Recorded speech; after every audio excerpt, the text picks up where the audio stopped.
the LaxFactor podcast.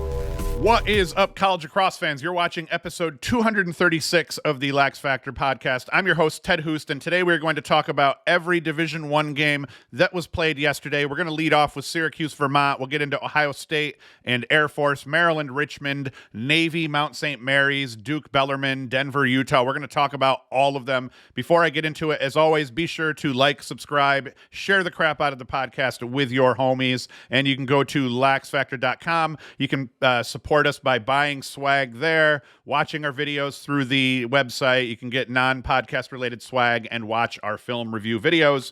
I digress. Let's get right into this here. I want to talk about Vermont at Syracuse. Vermont gave Syracuse all they could handle in the Dome on Saturday. Vermont struck first, and the score at the end of the first quarter was 1-0. Not the way I thought the game was going to start. Very slow, very defensive, but that first goal for Vermont was sick, scored by Derek Marsilio, dive goal. Very nice goal. Syracuse rattled off 4 unanswered goals in the second quarter to take a 4-1 lead into halftime. Sam Alexo scored Syracuse's first goal of the game from Carter Rice after an incredible save from Will Mark started that transition. Will Mark had an excellent game. Syracuse looked much better between the pipes than they have. Finn Thompson and Alex Simmons each put up a goal and a dish over that 4-goal run, with Thompson feeding Simmons to give the Orange the 4-1 lead. All in all, I will say Thompson looked like the best player on the field overall. He had a very efficient game scoring, had a goal and 2 assists in the game off 4 shots, no turnovers, and both of his assists were very nice. He had a BTB assist early in the game, and then he had a nice twister assist a little bit later in the game. Vermont answered Syracuse's second quarter rally with one of their own, scoring the first 4 goals of the second half, and took a 5-goal lead with 4:43 left in the third quarter off a Brock Haley goal. Now, Joey Spallina was quiet most of this game, had a rough shooting day, but he would score his first goal wearing the number 22 with 36 seconds left in the same quarter to tie things back up at 5s, and that gave the momentum back to Syracuse, which was important. Spallina had a rough day overall shooting, though, scoring just 1 goal off 15 shots, but for me, what it did prove was that the kid can get looks. He got looks, and he got looks easily overall. Matt Schaefer played huge in cage for Vermont, robbing Spallina more often than not, as 8 of Spallina's shots were on cage, despite, so even though he had an off shooting day or whatnot, it's a big positive, I think, that he got as many looks as he did. He got shots off easily. He's just got to start burying them and putting them in the back of the net. Jackson Birtwistle gave Syracuse the lead just 1 minute and 19 seconds after Spallina scored. That was in the fourth quarter, assisted by Thompson again, and Owen Hiltz gave the Orange a 7-5 lead with 7:14 left off a feed from Griffin Cook, and that was the ball game. Very low scoring, very defensive-oriented, rough shooting day for both teams. Both goaltenders had themselves a day. Will Mark got the win in cage for Syracuse, stopping 13 of 18 shots faced. Matt Schaefer was just as good for Vermont, making 16 saves to 7 goals against. In the end, Mark won the goalie battle. Syracuse won the game. Birtwistle, he had 2 goals. Alex Simmons had a goal and a helper. He's the Denver transfer. He started at attack. They pay Syracuse's new look offense. It had a lot of young guys rotating in and out, especially at the midfield. David Klosterman had a goal and a helper for Vermont. Jonas Hunter had 2 goals for Vermont. They kept them in the contest, each doing their damage over Vermont's 4-goal run that ended in that Brock Haley goal to take the lead in the third quarter.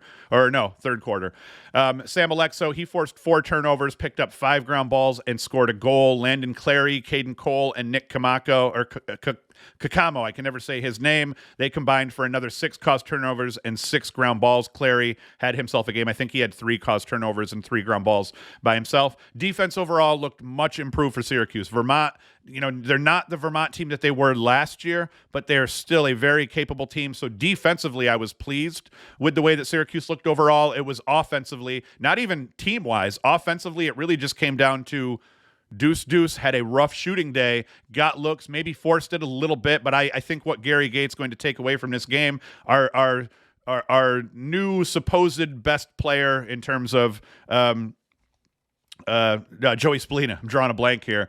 The kid got looks when he wanted to. He just could not hit the cage to save his life, and even when he did, Schaefer was there to stop him. Now, my thoughts overall on this game was that Syracuse defense, they gave up a lot of shots, but they scrapped, they contested shots, and then Will Mark in cage was absolutely incredible all day long. Vermont, they looked as good as I expected them to. Burke went 9 of 16 at the dot, so that's kind of a win for Syracuse as well, that they didn't lose an overwhelming majority of the draws. They kind of split that there 50-50 just about with Burke, and Burke is one of the best in the country. So that makes it a little bit more impressive that, that Vermont didn't maybe even get an upset in this game. And it was partly because Syracuse did scrap at the dot. That didn't make any sense. Syracuse also looked about as good as I expected, minus Spallina's rough day shooting overall. If he finishes just a few more shots early on, this game could have gone a completely different way in terms of the flow. But like I said, he got looks all day, just struggled to beat Schaefer. In terms of betting, I'm in New York, so I didn't get to bet on this game, but I was talking all week about Syracuse winning by 5 to 7 goals or more. Vermont, they both covered the spread and made me look like an idiot overall. Next week, Syracuse has Albany at home, and Vermont is at Boston U. That's going to be a tough game for Vermont, and that'll give us a very good indication of where Vermont is overall, because they're going to go from playing Syracuse to another very good team in Boston U, potentially a much better team than Syracuse, at least in terms of the preseason rankings. So that's what happened in that one. Let's see here. Who took the bulk of the face-offs here? I was watching the game with a buddy, and I didn't really pay all that close attention. So, yeah, if we're looking here, it was Johnny Ricciusa. I don't even know how to pronounce his name. I had the game on kind of quiet because I was watching 4 games at one time here yesterday. But, yeah, 7 of 16 from the dot. So that's a big win for Syracuse at the faceoff dot, because they had a lot of question marks coming in there. They didn't do well apparently against Michigan at the dot either. So, and then Will Mark, as I said, 13 saves, just 5 goals against. So he had a hell of a game, looked much better in cage. Syracuse struggled badly in net last year. Looks like Will Mark may hold down the fort. At least in this game, he held down the fort. Next game I would like to talk about is Air Force and Ohio State, number 11, Ohio State.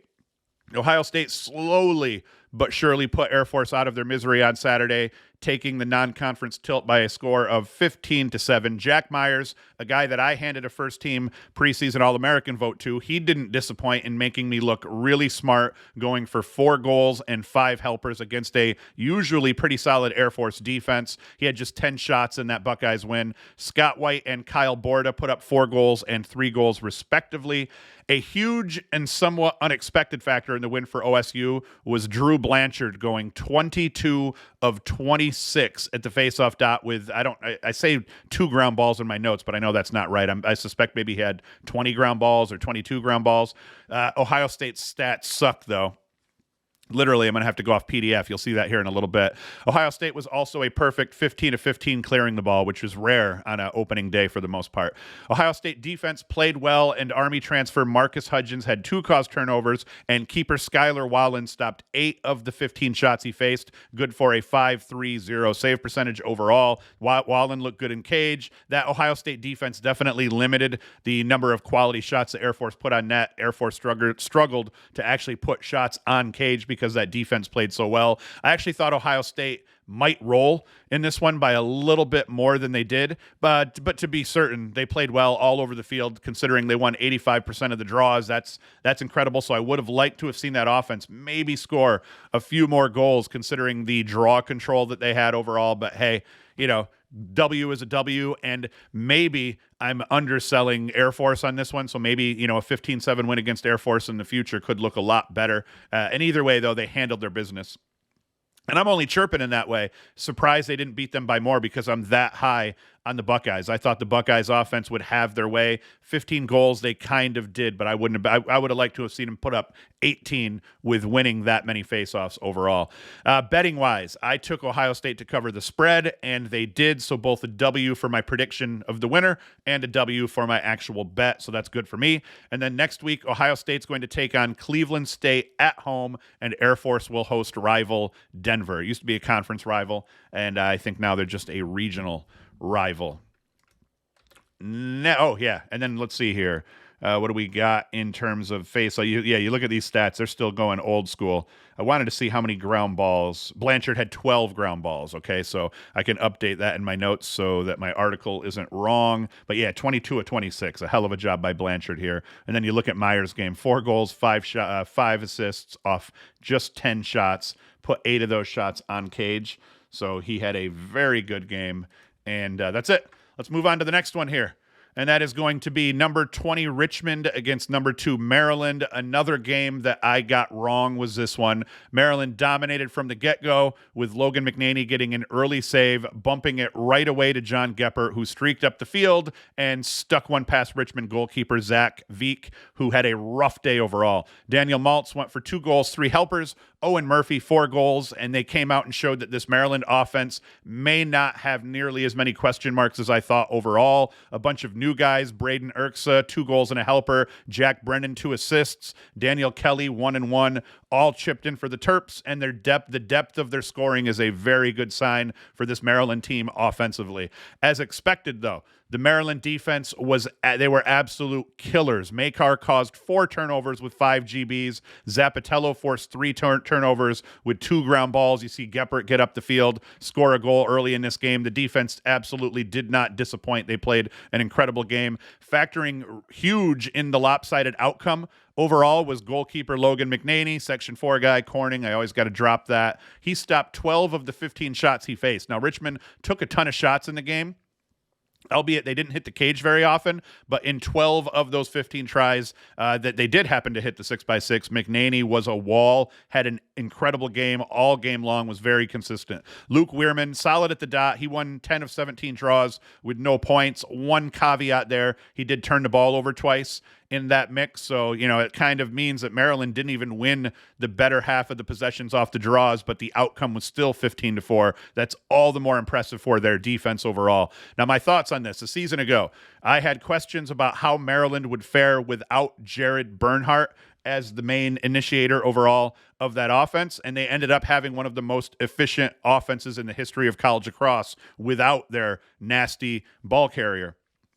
In this first outing against Richmond, they proved that the idea of next man up is still very much alive and working for Maryland because, like I said, lose their top returning scorer to injury, but all these guys come in and end up playing tough offensively. For Richmond, doesn't look good. Doesn't look great getting blown out here by Maryland like this. I had mentioned that maybe with all of the talent that Richmond lost, they didn't really close the gap despite the wealth of talent that Maryland lost, and that proves to kind of be true. So I wonder what this is going to hold for Richmond overall. That'll be interesting to see here. If we dive into the stats a little bit for Richmond, what do we have here? We had Aiden O'Neill, a goal and an assist. Dalton Young, 2-0. They just had a hard time getting good looks. Young only took 6 shots. Lance Madonna, 10 shots, no goals. That hurt him pretty badly here. And then if we come down to Maryland, if you look at the depth of their scoring, Maltz 2 and 3, Murphy 4 goals. And as I said, you get down into the depth of the scoring, and Maryland got some production out of a lot of guys overall. Betting, I lost this one. This is another one I lost. I liked Richmond to cover at plus 7.5. They didn't do that. They didn't even come close to doing that. And then next week, Maryland heads down. Who are they taking on? Loyola, and Richmond's going to play Bucknell at Bucknell. And actually, Maryland's on the road at Loyola. Huge drive, terrible drive Maryland's going to have to make here to get to Loyola. Next game, I want to talk about Mount St. Mary's and Navy. Now, this one put a little bit of a scare in me in terms of betting and the spread. I had Navy needing to cover the spread for me to win this, but by the end of the game, they did cover as Navy beats them 13-7 once all was said and done. The Mount took an early 2-1 lead off a Cormac Giblin goal, but Patrick Skalniak answered for Navy on a dish from Mac Haley, knotting things up at 2s early. Skalniak came out and scored the first goal of the second half, giving the midshipmen a 4-2 lead, and they'd never allow the Mount to get closer than that for the remainder of the game. Skalniak finished the game with 5 goals for Navy, and Henry Toker put up 3 in the win. The Navy defense forced 9 turnovers overall. Pat Ryan and Dan Daly split time in net for Navy. I thought that was weird. I was watching the game on one of the laptop screens as we were watching the Cuse game, and I did not notice the goalie change. I don't know why they changed the goalie, so I'm assuming, just given the 30 minutes and 30 minutes, that it was a planned change overall.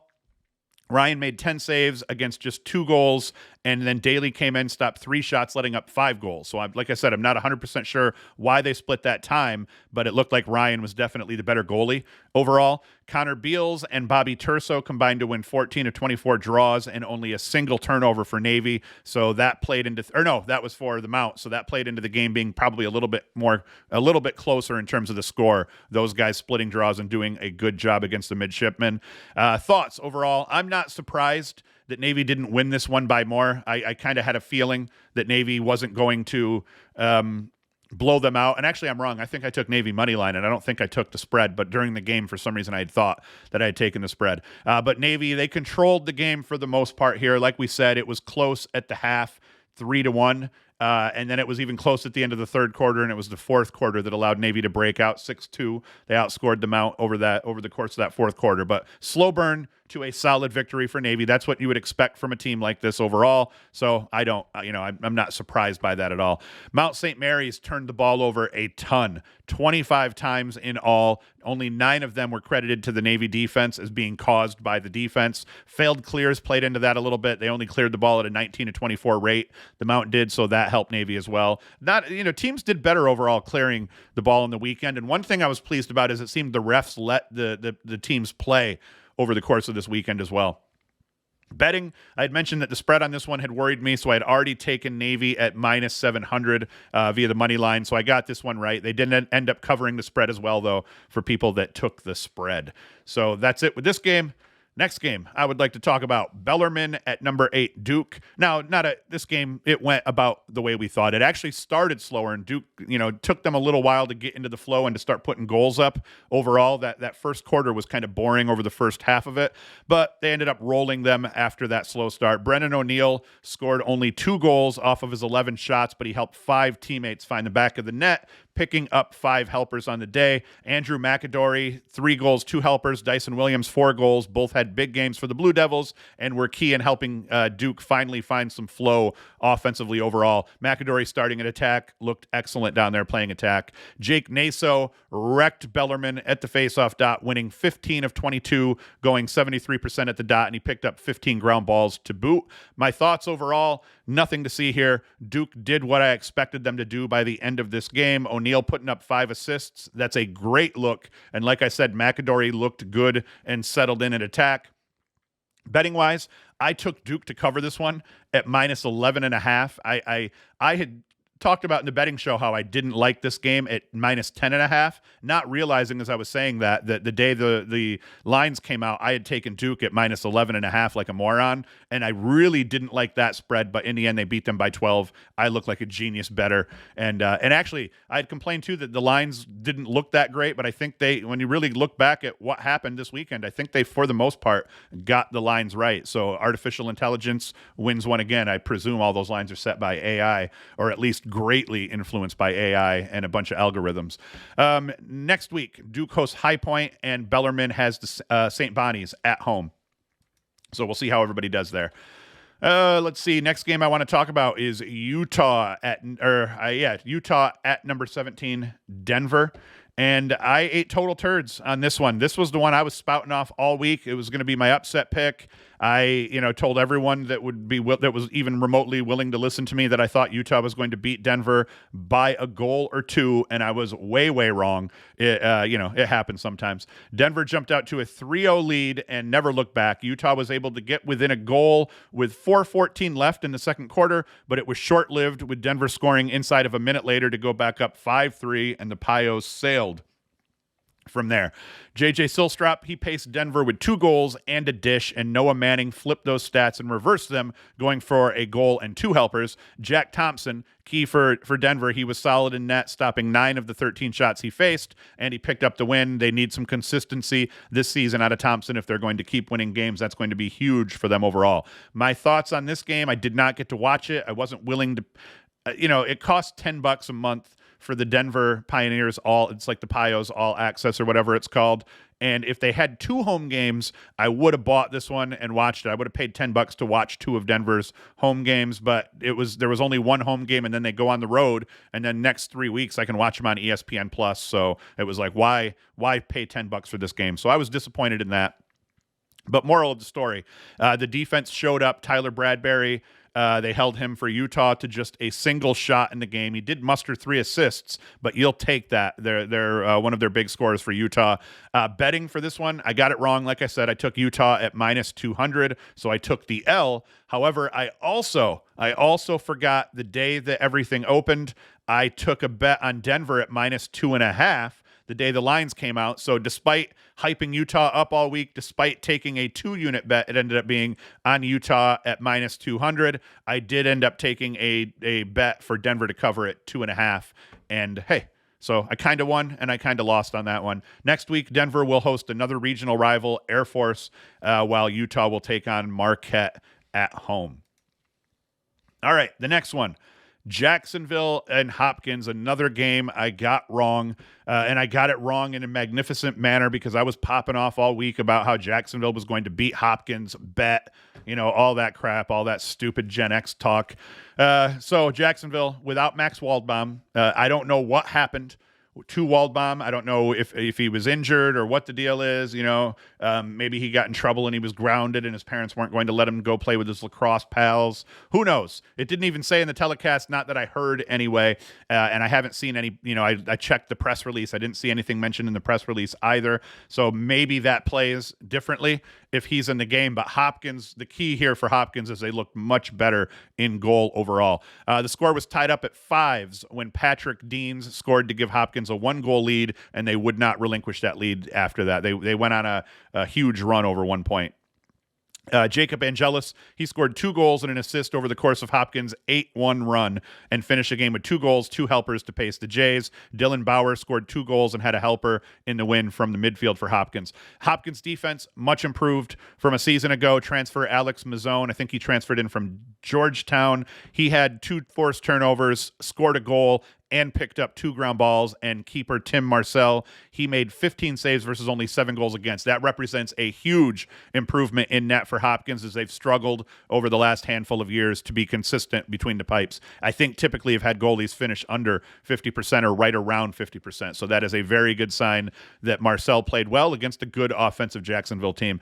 My thoughts overall, Hopkins did in fact look better. They're playing without their starting Fogo, from what I heard, so that was pretty solid overall. I'm not ready to throw the towel in on Jacksonville, though. Yeah, they lose 12-7, but this was a good game right up until the third quarter. They had one really bad quarter, and that was it. And Hopkins was able to pull away 12-7. They got outscored 5-1 over the course of that third. We'll see how they do once Waldbaum is back, if he comes back. Like I said, I still have no info on what that injury is, but I'll talk about it in the next show once I find out.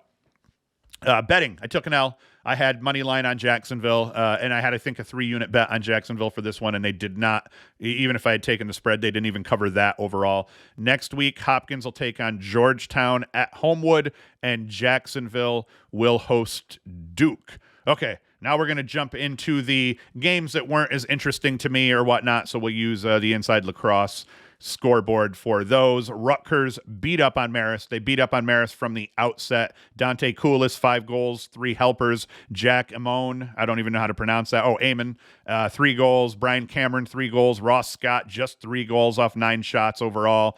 So Rutgers rolled absolutely in this one. Kyle Mullen in cage, the new goalkeeper. He had 10 saves against 7 goals against. Anthony Palma got some time as well in mop-up duty.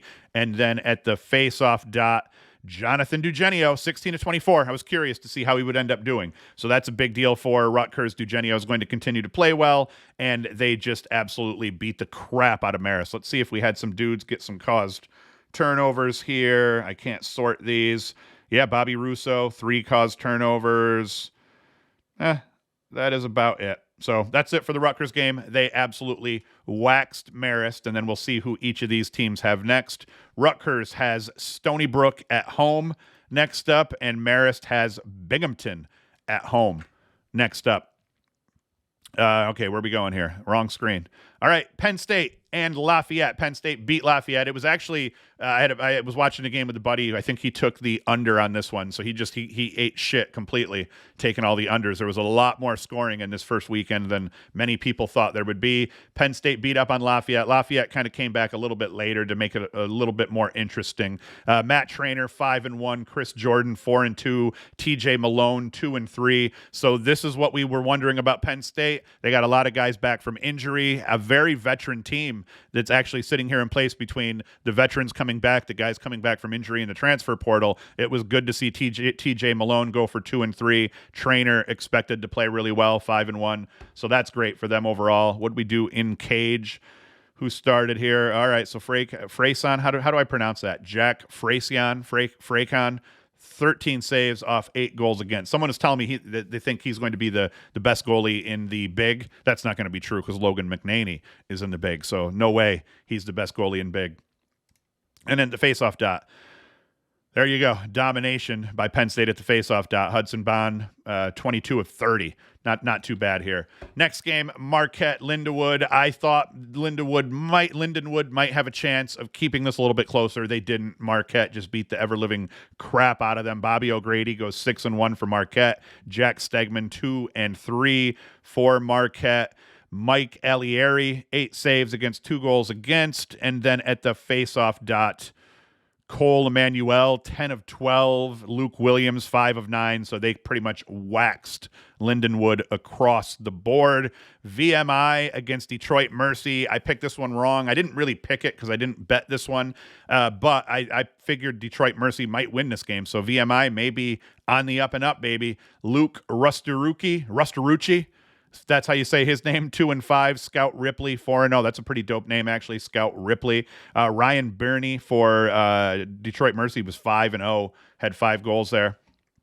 Adam Norris, 10 saves against 11 goals against, and so neither goalie had a great day, but Norris picks up the win in cage because he played better. And then at the faceoff dot, Jack Rogers, 16 of 25, so that factored heavily for VMI overall. All right, let's see what else we have here. Division II scoreboard.